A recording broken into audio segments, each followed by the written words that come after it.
नमस्कार, बहुत स्वागत आप सभी का। आपके साथ मैं हूं कीर्ति दीक्षित। तो चलिए बुलेटिन की शुरुआत करते हैं फटाफट अंदाज में। कृषि कानूनों के खिलाफ किसानों का विरोध प्रदर्शन आज भी जारी है। पंजाब हरियाणा बॉर्डर से लेकर दिल्ली की सीमाओं तक किसानों का डेरा है और प्रदर्शन आक्रामक होता जा रहा है। दिल्ली हरियाणा के सिंघू बॉर्डर पर भी किसानों का जमावड़ा लगा हुआ है। ऐसे में दिल्ली पुलिस ने बॉर्डर को सील कर दिया है ताकि किसानों को दिल्ली आने से रोका जा सके। दिल्ली पुलिस ने सिंधु बॉर्डर पर किसानों को वापस जाने की अपील की, लेकिन किसान दिल्ली जाने पर अड़े हैं, जिसके बाद पुलिस ने किसानों पर आंसू गैस के गोले दागे, लेकिन किसान पीछे नहीं हटे। किसानों का कहना है कि हम दिल्ली जाकर रहेंगे, चाहे कुछ भी हो जाए। सरकार हमारी बात नहीं सुन रही है और हम दिल्ली के रामलीला मैदान में ही जाकर रहेंगे। किसान आंदोलन में शामिल किसानों का कहना है कि यह आंदोलन तब तक नहीं थमेगा जब तक सरकार सड़क पर आकर हमसे बात नहीं करती और हमारी मांगों को पूरा नहीं करती है।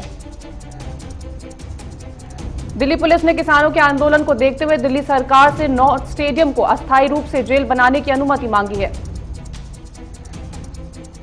किसान आंदोलन से दिल्ली जाने वाले रास्तों पर विशेषकर पानीपत करनाल कुरुक्षेत्र तथा कुरुक्षेत्र अंबाला के बीच आम जनता को भारी परेशानी का सामना करना पड़ रहा है। हरियाणा पुलिस ने किसानों के आंदोलन को देखते हुए नागरिकों को सलाह दी है कि वो हरियाणा से दिल्ली में प्रवेश करने वाले नेशनल हाईवे नंबर 10 और 44 पर यात्रा करने से बचें। आज यूपी में भी किसान सड़कों पर उतर गए हैं। किसानों ने दिल्ली देहरादून हाईवे बंद करने की चेतावनी दी है। ऐसे में दिल्ली के पास नोएडा गाजियाबाद मेरठ रूट पर जाम की दिक्कत हो सकती है। भारतीय किसान यूनियन के नेता राकेश टिकैत ने बड़ा ऐलान करते हुए कहा कि हम पंजाब हरियाणा के किसानों के साथ हैं। टिकैत ने केंद्र सरकार से कानून वापस लेने की मांग भी की है। इस विरोध का असर दिल्ली मेट्रो पर भी पड़ा है। बीते दिन की तरह आज भी दिल्ली मेट्रो में की एनसीआर सेवा बाधित रहेगी। किसानों के प्रदर्शन के कारण ग्रीन लाइन पर ब्रिगेडियर होशियार सिंह, बहादुरगढ़ सिटी, श्री राम शर्मा, टिकरी बॉर्डर, टिकरी कला, घेराव स्टेशन के एंट्री और एग्जिट गेट को बंद कर दिया गया है। आज भी दिल्ली गुरुग्राम, दिल्ली नोएडा, कालिंदी कुंज, डीएनडी समेत अन्य रूट पर भारी जाम मिलने के आसार हैं। दिल्ली हरियाणा बॉर्डर पर सुरक्षा कड़ी है और वाहनों की चेकिंग की जा रही है। पीएम मोदी के वाराणसी दौरे से पहले उत्तर प्रदेश के सीएम योगी आदित्यनाथ आज वाराणसी जाएंगे। यहां वो पीएम मोदी के आने से पहले की तैयारियों का जायजा लेंगे। पीएम मोदी के संसदीय क्षेत्र वाराणसी में सीएम योगी तैयारियों का जायजा लेने के बाद शाम को सर्किट हाउस में अधिकारियों के साथ बैठक करेंगे। सीएम ममता बनर्जी ने गृह मंत्री अमित शाह पर टिप्पणी करते हुए कहा कि मैंने पहले कभी ऐसा गृह मंत्री नहीं देखा। एक गृह मंत्री को देश चलाना चाहिए, इसके बजाय वो निकाय चुनाव को मैनेज करने में बिजी रहते हैं। अपना हमला जारी रखते हुए ममता बनर्जी ने कहा कि देश के हालात देखो और देश की सीमाओं को देखो अर्थव्यवस्था कहां जा चुकी है।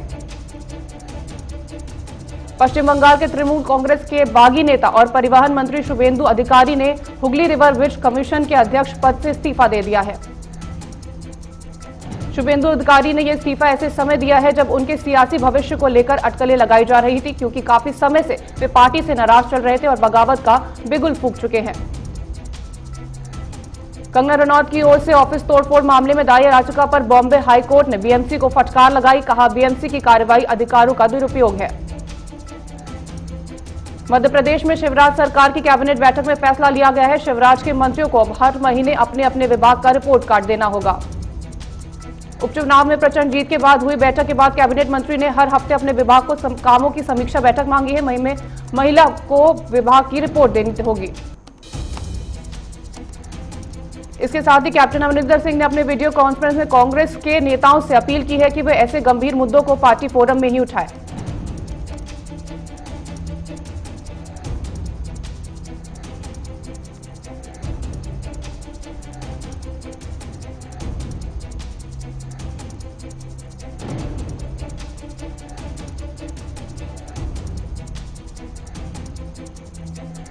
इसके साथ ही कैप्टन अमरिंदर सिंह ने अपने वीडियो में कांग्रेस के नेताओं से अपील की है कि वे ऐसे गंभीर मुद्दों को पार्टी फोरम में ही उठाएं।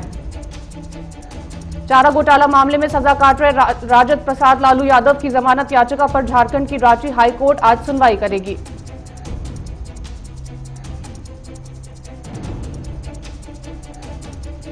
बंद हो गई।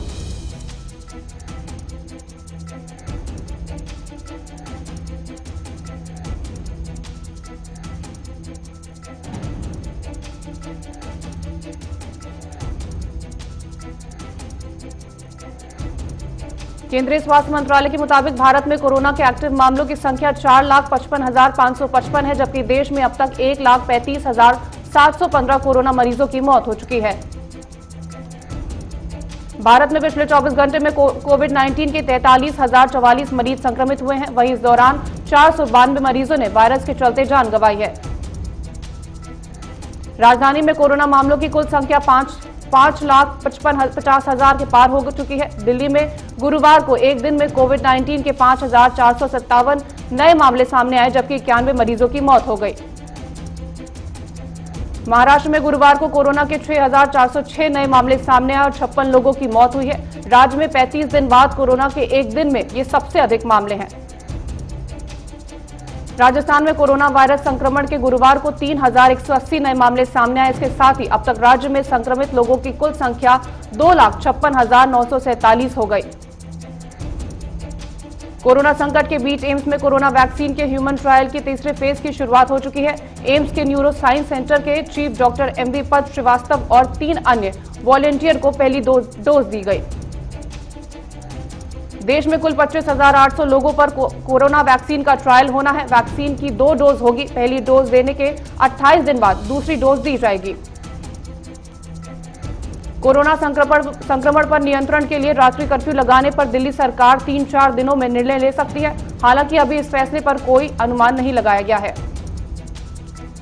दिल्ली पुलिस ने पूर्वी दिल्ली में हुए दंगों के 20 आरोपियों की तस्वीरें जारी कर दी है। जिस पोस्टर में इन आरोपियों की तस्वीरें हैं, उसे राजधानी के सार्वजनिक स्थानों पर भी लगाया जाएगा। दिल्ली पुलिस ने तस्वीर जारी करने के साथ वायदा किया है कि आरोपियों से जुड़ी कोई भी सूचना देने वालों की गिरफ्तारियों के बाद इनाम भी दिया जाएगा। एक MiG-29 के ट्रेनर विमान अरब सागर में दुर्घटनाग्रस्त हो गया है। हादसे के बाद एक पायलट मिल गया है, जबकि दूसरे को सतह और आसमान के जरिए ढूंढा जा रहा है। राष्ट्रीय राजधानी दिल्ली में यमुना में अमोनिया का स्तर बढ़ने से सूबे के कई इलाकों में जलापूर्ति प्रभावित रहेगी। वजीराबाद तालाब में अमोनिया का स्तर बढ़ा पाया गया। रोशनी एक्ट को खत्म करने के लिए जम्मू कश्मीर हाईकोर्ट के आदेश के खिलाफ सुप्रीम कोर्ट में कई स्पेशल लीव याचिकाएं दायर की गई हैं। याचिकाकर्ताओं का कहना है कि उन्होंने कभी भी सरकारी जमीन पर अतिक्रमण या कब्जा नहीं किया और ना ही कभी उन्हें इस मामले में पक्षकार बनाया गया। गुजरात के राजकोट जिले में देर रात एक कोविड अस्पताल में भीषण आग लग गई। इस हादसे में कुल 6 लोगों की झुलसकर मौत हो गई। राज्यसभा उपचुनाव के लिए संजय अग्रवाल आरओ बने हैं। 3 दिसंबर तक नॉमिनेशन चलेगा, जिसमें वोटर कोविड गाइडलाइन का पालन भी करेंगे। चामराजगंज में वक्फ कार्यालय में जनरल मीटिंग का आयोजन किया, जिसमें जिला वक्फ अध्यक्ष ने बोर्ड के जमीनों को सुरक्षित रखने का फैसला किया। समेतर हल्ली के तहसील कार्यालय में सामने आंगनबाड़ी कर्मचारियों ने वेतन में बढ़ोतरी की मांग को लेकर के प्रदर्शन किया और तहसीलदार के जरिए राज्य सरकार को निवेदन पत्र सौंपा। खन्ना में बन्ना एंटरप्राइजेस नामक कंपनी का मुलाजिम एजेंसी का 40 लाख रुपए लेकर के फरार हो गया। वारदात की सूचना मिलने पर पुलिस ने मौके पर पहुंचकर जांच शुरू कर दी है। बस्ती में तेज रफ्तार का कहर देखने को मिला, जहां बारातियों की कार को तेज रफ्तार ट्रक ने टक्कर मार दी। हादसे में 2 लोगों की मौत हो गई, जबकि 2 लोग गंभीर रूप से घायल हो गए। लखनऊ में बाइक सवार को बचाने के चक्कर में डिपो ने अनियंत्रित होकर कार को जोरदार टक्कर मार दी। हादसे में लगभग 1 दर्जन से लोग गंभीर रूप से घायल हो गए। बाराबंकी में कलयुगी बेटे ने अपने पिता को जमीन अपने नाम न करने के लिए पिता को पेड़ से बांधकर धारदार हथियार से हत्या कर दी। साहिबगंज पुलिस ने 7 नकाबपोश आरोपियों को 5 देसी कट्टा और 315 जिंदा गोलियों के साथ गिरफ्तार किया, जिसके बाद एसपी ने पुलिस टीम को सम्मानित किया। बस्ती में तहसील की जमीन पर अवैध मकानों के प्रशासन ने सील करा। वहीं प्रशासन के द्वारा अतिक्रमण हटाते समय एक महिला बेहोश हो गई। ललितपुर पुलिस ने गश्त में दौरान वाहनों के साथ पशु तस्कर दबोचे, साथ ही तमंचा बरामद किया गया। सितारगंज में एडीएम के विरोध में धरना जारी रहा। आरोप है कि नगर पालिका बोर्ड विकास कार्य करवाना चाहता है, लेकिन प्रशासन ने उस पर रोक लगा दिया है। दून मेडिकल अस्पताल के वायरल वीडियो के जांच के आदेश जारी हो गए हैं। मरीज को स्ट्रेचर नहीं मिला, जिसके बाद परिजन मरीज को कंधे पर जांच के लिए लेकर गए। केंद्रीय ट्रेड यूनियनों की देशव्यापी हड़ताल का साथ देते हुए किसान संगठनों ने भी कृषि कानून का विरोध किया। वहीं किसान नेता संजय ने किसान समुदाय से इस संघर्ष में शामिल होने की अपील की है। देहरादून के डीआईजी अरुण मोहन जोशी ने कहा कि अन्य राज्यों में बढ़ रहे कोरोना को देखते हुए देहरादून से लगी सीमाओं पर पुलिस लगातार गश्त कर रही है। स्वास्थ्य विभाग की टीम के साथ पुलिस भी पूरी तरह से मुस्तैद है। देहरादून महानगर सिटी बस अध्यक्ष ने उत्तराखंड सरकार पर अपेक्षा का आरोप लगाया। विजय वर्धन ने कहा कि परिवहन विभाग के उपायुक्त सुधांशु गर्ग पर भ्रष्टाचार के आरोप हैं, लेकिन फिर भी उन्हें पद से नहीं हटाया गया। संभल के जिला अस्पताल में कुत्तों द्वारा किशोरी का शव नोचने का वीडियो वायरल हो गया। सड़क हादसे में किशोरी की मौत हुई थी। हरियाणा के बीजेपी प्रदेश अध्यक्ष ओपी धनखड़ ने पंजाब सीएम पर किसानों को गुमराह करने का आरोप लगाया। कहा कि किसान सही राह नहीं, बिल्कुल गुमराह हैं। साहिबगंज में गंगा नदी में हुए हादसे में लापता हुए एक युवक का शव सहित 2 ट्रकों को प्रशासन ने बरामद कर लिया है। रायचूरू में सरकारी जमीन में गैरकानूनी तरीके से कब्जा जमाने के लिए बनाए कच्चे मकान को प्रशासन ने तोड़ दिया। अखिल भारतीय तेली महासभा के मंडल अध्यक्ष वीरेंद्र गुप्ता ने पीएम मोदी के लिए अपशब्दों का प्रयोग कर रहे उदय शुक्ला पर कार्रवाई की मांग की है। साहिबगंज में एसपी ने पूरे दल के साथ इलाकों का दौरा किया और पुलिस पदाधिकारियों को कैंप लगाने को लेकर कई आवश्यक दिशा निर्देश भी दिए। दुमका में एनजीटी के प्रिंसिपल बेंच ने 470 पत्थर कारोबारियों पर 900 करोड़ का जुर्माना लगाया, जिसके बाद पत्थर कारोबारियों में हड़कंप मच गया है। ट्रेड यूनियन के आह्वान पर 1 दिवसीय हड़ताल की गई, जिसमें भारत सरकार और वित्त विभाग के खिलाफ नारेबाजी की गई। रायपुर में धान खरीदी की तैयारी को लेकर उच्च स्तरीय समीक्षा बैठक हुई, जिसमें अधिकारियों ने कहा कि गया की धान बेचने में किसानों को परेशानी हो रही है। भारतीय कम्युनिस्ट पार्टी के कार्यकर्ताओं ने केंद्र सरकार के खिलाफ जमकर नारेबाजी की और दुमका मुख्य मार्ग को कुछ देर के लिए जाम कर दिया।